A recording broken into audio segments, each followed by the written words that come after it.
Maayong gabi ka natong tanan mga higala sa ato ang mga suki nga tig paminaw og nagtan-aw sa ato ang YouTube channel. Maayong adlaw ka natong tanan.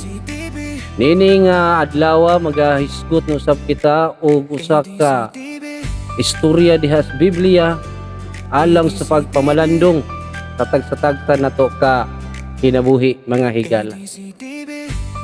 Adunay pangutana diri nga nagaingon, unsay mahitabo kung walay kaluoy sa imong kasing-kasing? Paminawa ang istorya ni Lazarus og sa tawong dato. Ang uluhan sa ato nga mensahe niining adlaw, Lazarus and the Rich Man, a story of compassion and eternal lessons. Adunay usa ka sugilanon nga lahi kaayo diha sa Biblia. Kini nga istorya mga higala, usa kini siya ka parabulo. Kung magahisgot ganita og parabol, usara kini siya ka ilustrasyon. Apan naghatag og dako kaayo nga leksyon sa matag usa nga kinabuhi isip mga Kristohanon. Ang parabol makita kini sa Lucas 16:19 ngadto sa 31. Magasugod na kita higala sa pagsaysay sa usa ka parabol, sa usa ka dato o usa ka makalilimos nga ginganlag si Lazaro. May usa ka dato nga nagsulob sa mahalon kaayo nga bisti og nagpuyo sa kabuhong matag adlaw. Kini nga parabol mga kaigsunan ato ni siya ikumpara karon. Ang atong aktor ani duha ka tawo, managkalahi ang ilang kinabuhi, managkalahi usab ang ilang kahimtang. May usa-usab ka kabus, una naay usa ka dato nga nagsulob og mahalon kaayo nga bisti. Yun ana man gina mga dato. Ang ilang mga bisti ana mga mahalon gyud. Ang usa ka tawo nga gisaysay dinhi, usa ka tawong kabus nga ginganlan og si Lazaro. Ang iyahang lawas sa description nalukop kinis mga nuka, nalukop sa mga samad. Ang iyahang lawas ingon ini naglubog siya duol sa pultahan sa usa ka dato. Sa ato pa atong mahulagway karon nga kining tawhana nga si Lazaro usa ka tawo nga masakiton unya daghag samad naa siya dapit sa pultahan sa tawong dato. Naglubog siya dool sa pultahan. Namasin ang iyahang pagduol, pagpuyo diha dool sa pultahan sa dato, namasin siya nga makakaon sa mga mumho, nga mga tagak gikan sa lamisa sa dato. Ang iyang gihandom, ang iyang gitan-aw mga higala, nagtan-aw siya sa dato nga nagkaon, unya nagtan-aw og naghandom nga ang mga mumho nga mga tagak sa gikaon sa dato diha ibabaw sa iyang lamisa, naghandom siya mga higala nga makakaon.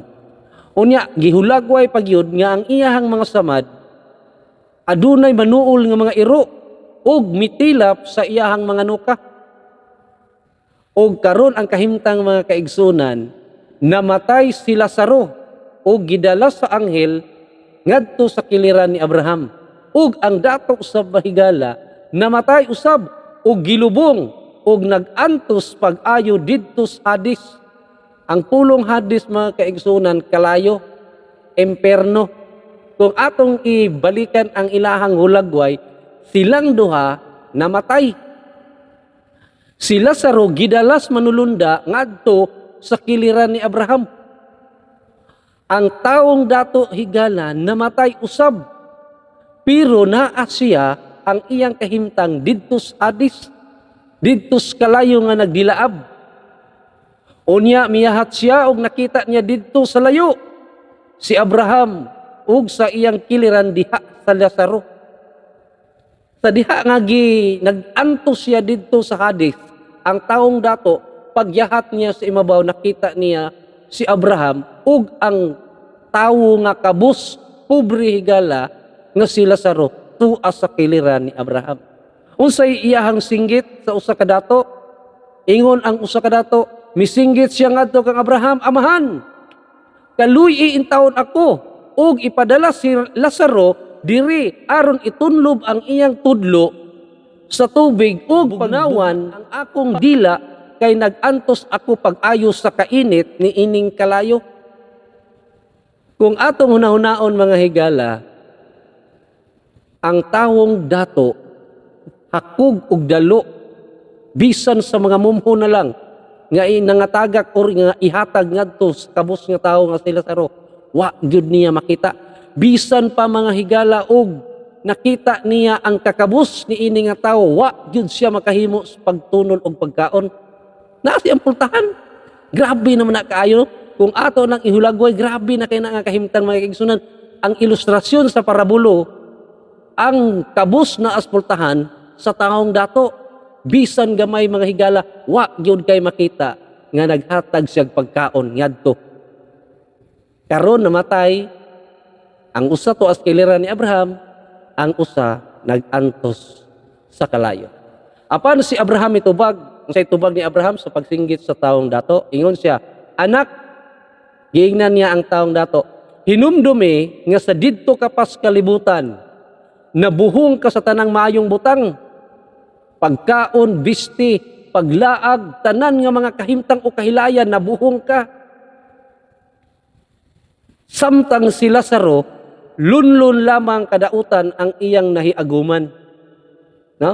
Apan karon malipayo na siya diri. Samtang ikaw diha nagantos. Gawas pa niining tanan, anaay lawom nga bungaw nga nagulang kanato aron walay makatabok gikan diri nganha kanimo ug gikan ngari kanamo o diha kanamo. Tanawa na mga kaigsunan.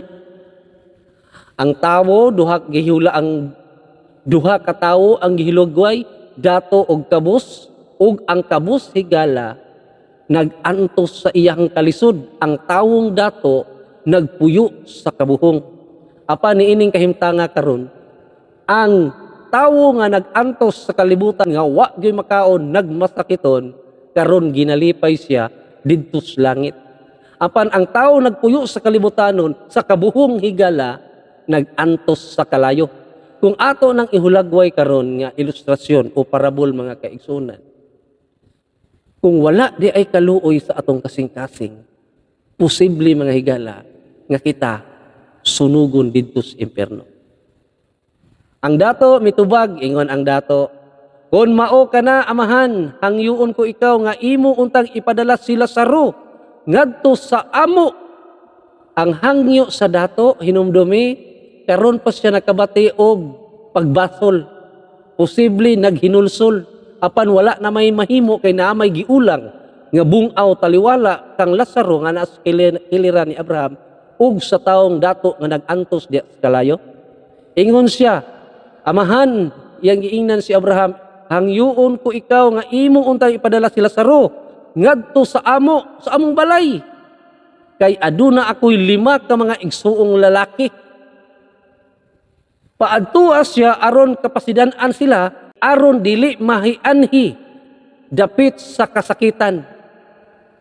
Ang tawong dato aduna siya'y handom, kay aduna pa siya'y mainga igsuon nga 5 ka buok, posible nga pareha pong kahimtang ni ining dato, ug nabalaka ang dato higala nga basin ang iyang 5 ka mga igsuon nga nahibilin sa kalibutan, maparihas niya og kahimtang. Si Abraham ingon, atua didto si Moises, maton pa niya, naa naman dito si Moises. O ang mga propeta nga magpasidaan kanila, sila may mahibalos pagpamati sa isulti ni Moises ug sa mga propeta.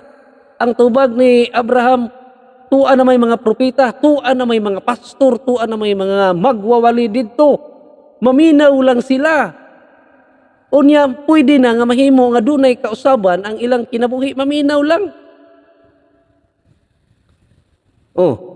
Ang dato mitubag, apan amahan, dili pa ka naigo, kung adunay mabanhaw ug buadto kanila, mamiya gayud sila sa ilang mga sala.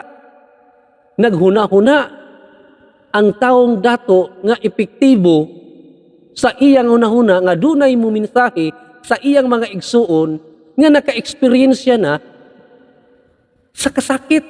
Ang iyang una-una ba nga dunay tao nga mabanhaw aron motuo ang mga tao nga sila nakaadto na dito sa kasakitan. Apan mga higala di gyud na mahitabo nga dunay mabanhaw ni ining kalibutana ug musultis mga buhi nga moingon nga magbag-og yun mo kay didto sa impierno puwerte yung paita ug puwerteng inita di yun na mahitabo. Ang makahimo lang ana sa pagpasidaan ang mga gitugutan sa pagwali ug ang mga tawo nga nagwali nagboluntaryo sa pagwali diha sa pulong sa Ginoo. May mga evangelist nato na mga laiko mauna sila mo'y magpasidaan nato nga mga buhi kini nga parabulo naghatag kinig leksyon. Apan miingon si Abraham kung dili gani sila motuo kang Moises ug sa mga propeta dili gayud sila makabig bisan pag adunay mabanhaw. Tan-awon nimo mga higalaw, ang taong dato gahandom siya napay mo banhaw ug mo eksperyensya sa kalisod nga iyahang na iaguman pero di na may tabo. Ang giingon ni Abraham, kung mutuo lang sila sa mga propeta, kung mutuo lang sila sa magwawali ug mag-usab sa ilang kaugalingon, posible gyud nga kini sila makadungog sa mensahe, makaabig.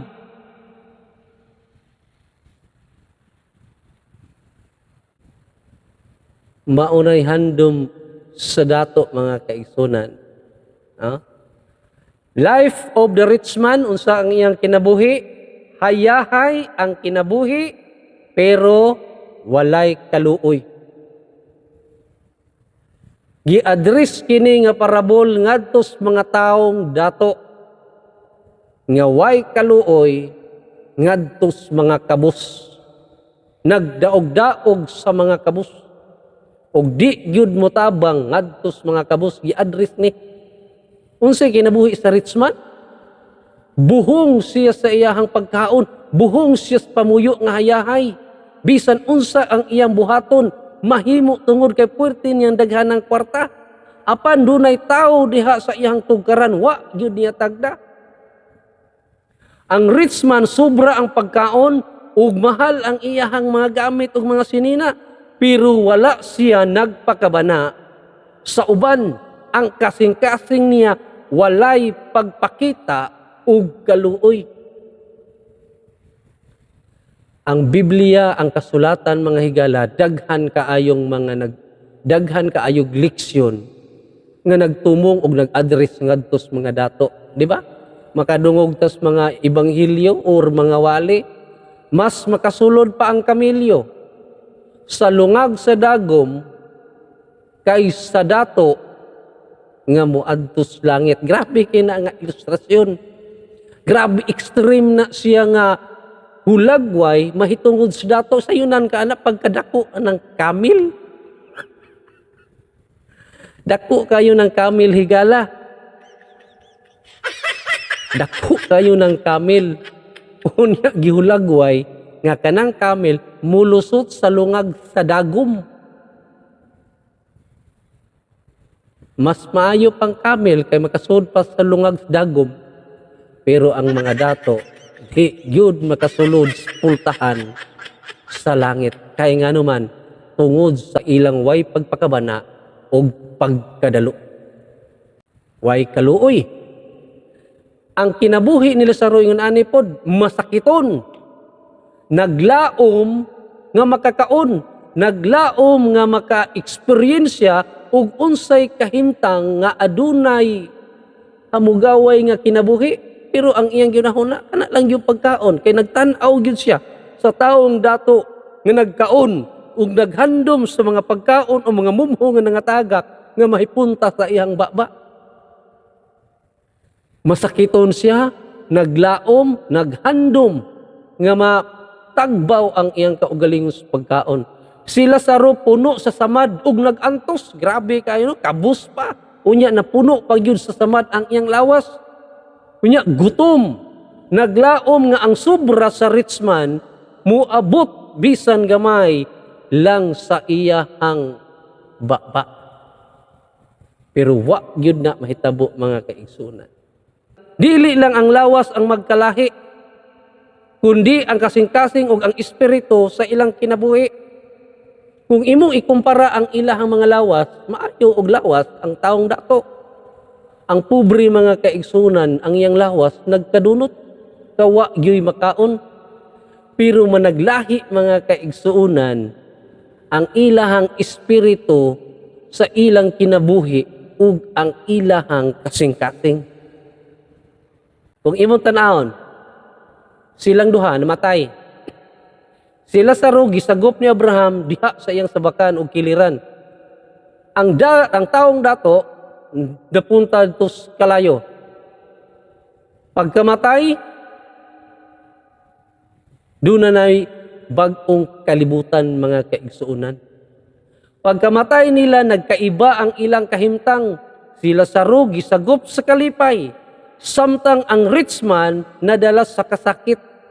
Kini di ay atong kahimtang karon di ay gi-address ngadto sa mga dato. Buhong sa pagkaon nya wa na gyud intay kanang pagtagad o pagtan-aw sa katilingban nga dunay mga taong nagpangayo. Higala sultihan mo nako kamong mga dato karon. Kung dili niyo buhaton ang pagtabang ngadto sa uban, posible nga kining parabol mahitabo sa inyong kinabuhi. Mentras nga nakadungog mo ani nga mensahe, adunay kausaban ang atong kinabuhi. Tanawa ang rich man. Ang rich man nag-antos didto sa Hades. Kasakit ug luha, pagbasol or paghinulsol. Pero dili na siya dunggon ug wa na gyoy kaluwasan pa sa iyahang kinabuhi. Bisan unsaon pa og hangyo. Mga higala, bisan saon na tughangyo nga ang Dios labi nagnaan atas kalayo, nagantos na ta og gisunog, di na gyud nato mahangyo ang Ginoo. Nga Ginoo pasak ako diha kay nganuman karon ang panahon sa pagtabang ngadto sa uban. No. Sa kalayo sa Hades nasabtan niya. Didto pa siya nagbaso lagi ang taong dato. Nasabtan niya didto nga nagdilaab sa kalayo ang iyang kapakyasan ug ang iyang pagtabang sa uban. Dili palagi ulahi ang tanan mga taong dato. Pwede pa kita mutabang. Dunay mga taong nasunugan, tagaan. Dunay mga naapektuhan sa baha, tagaan. Dunay mga taong na buthan sa bulkan o uban pa nga trahedya mga linog. Mga dato kinahanglan nga mutabang ta ngadtos mga nanginahanglan. Kay mao kini ang handom sa Dios ug maupod usab kini ang kalipay sa Dios nga kita or kamong mga dato nga mo-share mo sa inyong panalangin nga gihatag sa Dios. Abi ninyo wa mo masayod nga kanang inyong pagadato usab ya gyud na nga panalangin gikan sa Ginoo. Kay panalangin man na sa Ginoo i-share na ngadto sa uban. No. Si Abraham nag-explain. Abraham nagtanaw sa rich man, dako kaayo ang kalainan. Si Abraham miingon, naay dako nga kalainan tali nimo og ni Lazaro.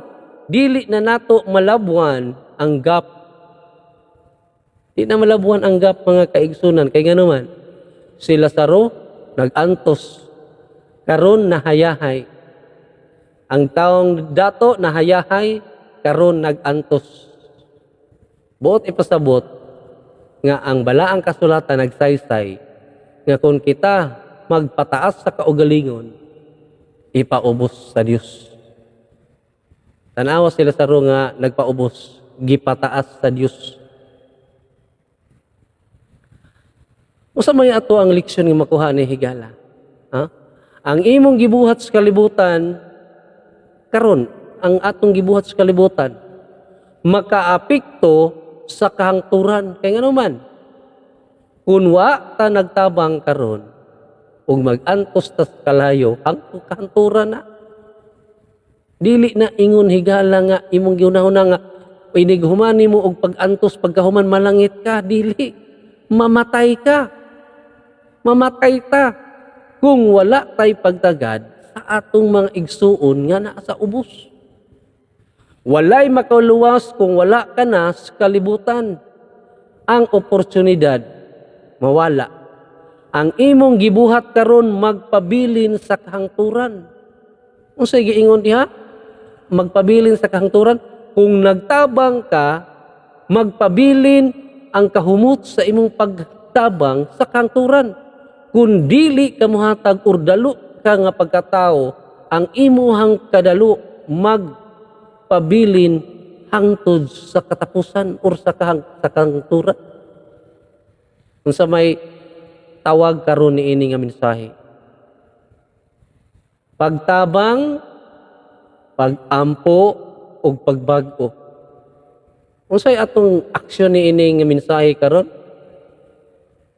Muduol ngadtos mga tao nga naa sa ubos ug ato silang tabangan. Tanang porma sa pagtabang nga atong nakita ang ilahang mga kalisod, ato silang tabangan. Ikaduha mao ang pagampo, ato silang iampo. Magampo ta sa atong kaugalingon. Lord, salamat niining panalangin. Ako ning i-share ngadto sa uban. Ug dinhi niining panahona karon, mao ang kinabuhi sa pagbago. Kung nahimo man tang dalo sa ato ang maarangan, karon ang panahon sa pagbago. Ningon dire, ayaw hulata ang kahangturan aron masayran nimo ang importansya sa kaluoy. Ayaw na paabuta nga ikaw magantos pa sa kalisod ug magantos pa kasakit mga dato. Kay ngano man dili hinuon kana noong pagbasol lamang ang pagbasol lamang yun as ulahi. Ayaw buhata nga ang pagbasol naa na kas pagantos. No? Ang imong kaluoy nag-ingon diri sa ato ang leksyon, ang imong kaluoy makaluwas sa uban o sa imong kaugalingon. Tanawa ha? Ang imong kaluoy, akong balikon, aron gyud nato madunggan ba? Ang atong kaluoy ug ang imong kaluoy makaluwas sa uban. Kaya nga naman, dunay mga taong nagmasakiton, imong gitabangan, gidala sa ospital. Dunay mga taong wa nagyoy pagkaon, nagantos imong gipakaon or imong gipatrabaho tungod kay adunahan ka. O kini nga kahimtang sa pagtabang sa uban, makaluwas sa imong kaugalingon. Kaya nga naman, ngano nga makaluwas sa imong kaugalingon? Kung nagtabang ka, adto ka sa kiliran sa Dios. Adto ka sa sabakan sa Dios. Kung nagtabang ta ngadto sa uban, priority ta nga ang Dios mukuha kanato og iya tang dad-on didto sa langit ng puloy-anan. Nagaingon dire nga ang kaluoy karon gabay sa kahangturan. Ang kaluoy, nganong giingon dire nga ang kaluoy gabay sa kahangturan? Kay ngano man, kung kita manggihatagon, kung kita makaadto sa sabakan sa Dios, ihatag kanimo ang kinabuhi nga walay katapusan. Ang bugti sa imong kaluoy dinhis kalibutan ug ang pagtabang nimo ngadto sa uban, dako kay nagbalyo higala, kinabuhi nga walay katapusan. Kay ngano man, opposite ana ang pagdinalo kamatayon nga di na yun ka makita. Pilia ang kaluoy o ipakita kini samtang buhi ka pa. Kay ang kinabuhi dili sukdon sa bahandi kundi sa kasing-kasing. Tanawa ng ato ang naa sa mga bag-o nga news karon.